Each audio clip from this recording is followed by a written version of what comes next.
Hi hello ನಮಸ್ಕಾರ welcome back to our new videos. So ನಿಮ್ಮದೆಲ್ಲ ಈಗ first P U C exam ನಡೀತಾ ಇದೆ. ಸೊ ಇದು ರಿಸಲ್ಟ್ ಯಾವಾಗ ಬರುತ್ತಂತ ತುಂಬ ಜನ ಕೇಳ್ತಾ ಇದ್ರಿ ಆ್ಯಂಡ್ ತುಂಬ ಜನ ಸರ್ಚ್ ಕೂಡ ಮಾಡ್ತಾ ಇದ್ದೀರಿ ಅನ್ಕೋತೀನಿ. So first P U C exam result date 2025ನೇ ಸಾಲಿನ first P U C result date ಯಾವಾಗ ಬರುತ್ತಂತ ವಿಡಿಯೋದಲ್ಲಿ ಡಿಸ್ಕಷನ್ ಮಾಡೋಣ. ಆ್ಯಂಡ್ ನಿಮ್ಮ ಕಾಲೇಜ್ ಯಾವಾಗ ಸ್ಟಾರ್ಟ್ ಆಗುತ್ತೆ, ಫಸ್ಟ್ ಪಿ ಯು ಸಿಯಲ್ಲಿ ಫೇಲ್ ಆದರೆ ಏನು ಮಾಡಬೇಕು, ಯಾರನ್ನ ಫೇಲ್ ಮಾಡ್ತಾರೆ, ಯಾರನ್ನ ಪಾಸ್ ಮಾಡ್ತಾರೆ ಅಂತ ಫುಲ್ ಡೀಟೇಲಾಗಿ ನಿಮಗೆ ಎಕ್ಸ್ಪ್ಲೇನ್ ಮಾಡ್ತೀನಿ. ಸೊ ವಿಡಿಯೋನ ಶುರು ಮಾಡೋಕ್ಕಿಂತ ಮೊದಲು ನೀವು ಇನ್ನೂವರೆಗೂ ಚಾನಲ್ನ ಸಬ್ಸ್ಕ್ರೈಬ್ ಆಗಿಲ್ಲ ಅಂದರೆ ಸಬ್ಸ್ಕ್ರೈಬ್ ಆಗಿ, ಹಾಗೆ ವಿಡಿಯೋನ ಲೈಕ್ ಮಾಡಿ, ಶೇರ್ ಮಾಡಿ, ಕಮೆಂಟ್ ಮಾಡಿ ಅಂತ ಕೇಳ್ತಾ ಸೊ ಈಗ ಡೈರೆಕ್ಟಾಗಿ ವಿಷಯಕ್ಕೆ ಬರೋಣ. ಸೊ ಫೆಬ್ರವರಿ 14ನೇ ತಾರೀಕಿನಿಂದ ಎಲ್ಲ ಕಡೆ ಕರ್ನಾಟಕದಲ್ಲಿ ಎಕ್ಸಾಮ್ ಸ್ಟಾರ್ಟ್ ಆಗಿದೆ. ನಿಮ್ದು ಯಾವಾಗಿಂದ ಸ್ಟಾರ್ಟ್ ಆಗಿತ್ತು ಆ್ಯಂಡ್ ನಿಮ್ಮ ಎಕ್ಸಾಮ್ ಯಾವಾಗ ಮುಗಿತೆ ಅಂತ ಕಮೆಂಟ್ ಮಾಡಿ. ಸೊ ಆಲ್ಮೋಸ್ಟ್ 25 ಫೆಬ್ರವರಿ ಒಳಗೆ ಎಕ್ಸಾಮ್ ಮುಗಿಯುತ್ತೆ. ಯಾಕಂದರೆ ಮಾರ್ಚ್ 1ರಿಂದ second P U C exam ಇದೆ, ಆ್ಯನ್ಯುವಲ್ ಎಕ್ಸಾಮ್. ಸೊ ಆ ಕಾರಣಕ್ಕೆ 25ನೇ ತಾರೀಕು ಒಳಗಡೆ ನಿಮ್ಮದೆಲ್ಲ ಎಕ್ಸಾಮ್ ಮುಗಿತಿದೆ ಅನ್ಕೋತೀನಿ.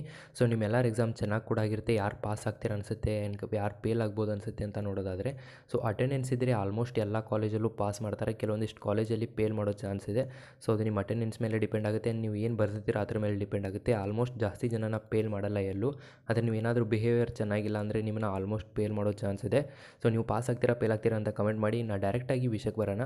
ಸೊ ನಿಮಗೆಲ್ಲ ಈಗ 25ಗೆ ಎಕ್ಸಾಮ್ ಮುಗಿತೆ ಅಂದ್ಕೊಳ್ಳಿ. ಸೊ ನಿಮ್ಮ ಇವ್ಯಾಲ್ಯೂಯೇಷನ್ ಈಗ ಸ್ಟಾರ್ಟ್ ಆಗಿರುತ್ತೆ. ಆಲ್ರೆಡಿ ನಿಮ್ಮ ಎಕ್ಸಾಮ್ ಮುಗಿದ ತಕ್ಷಣವೇ ಸ್ಟಾರ್ಟ್ ಆಗಿರುತ್ತೆ.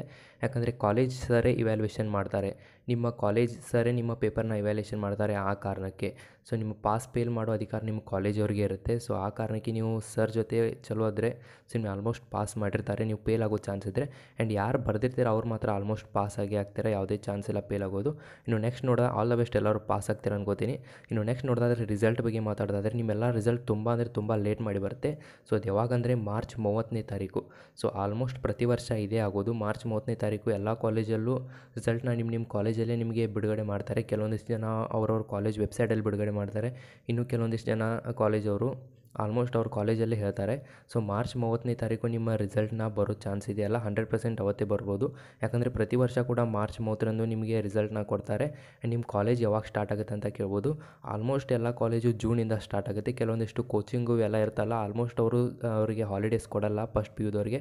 ಯಾಕಂದರೆ next second P U C ಇರುತ್ತೆ ಆ್ಯಂಡ್ ಸಿ ಟಿ ಈ ಥರ ಆ್ಯನ್ಯುವಲ್ ಎಕ್ಸಾಮ್ ಇರೋದ್ರಿಂದ ಸೊ ಅವರಿಗೆ ಆಲ್ಮೋಸ್ಟ್ ಕೆಲವೊಂದಿಷ್ಟು ಕಾಲೇಜಲ್ಲಿ ರಜೆನ ಕೊಡೋದಿಲ್ಲ. ಕಾಲೇಜ್ನೇನ ಇಮಿಡಿಯೇಟಾಗಿ ಸ್ಟಾರ್ಟ್ ಮಾಡಿಬಿಡ್ತಾರೆ second P U C exam ಮುಗಿದ ತಕ್ಷಣ. ಸೊ ನಿಮ್ಮ ಕಾಲೇಜಲ್ಲಿ ಯಾವ ಥರ ಮಾಡ್ತಾಯಿದ್ದಾರೆ ಅಂತ ಹೇಳಿ ಆ್ಯಂಡ್ ಕಮೆಂಟ್ ಬಾಕ್ಸಲ್ಲಿ. ಸೊ ನಿಮ್ಮೆಲ್ಲ ರಿಸಲ್ಟ್ ಮಾರ್ಚ್ 30ನೇ ತಾರೀಕು ಬರುತ್ತೆ. ಸೊ ಆಲ್ಮೋಸ್ಟ್ ಎಲ್ಲರೂ ಪಾಸ್ ಆಗಿರ್ತಾ ಅನ್ಕೋತೀನಿ. ಸೊ ಸಿಗೋಣ ಇನ್ನೊಂದು ವಿಡಿಯೋದಲ್ಲಿ ಹೇಳಿರೋ ಮಾಹಿತಿ ಇಷ್ಟ ಆಗಿದ್ರೆ ಇನ್ನೂರು ವಿಡಿಯೋನ ಲೈಕ್ ಮಾಡಿ, ಹಾಗೆ ಚಾನಲ್ನ ಮಿಸ್ ಮಾಡದೆ ಸಬ್ಸ್ಕ್ರೈಬ್ ಮಾಡಿ.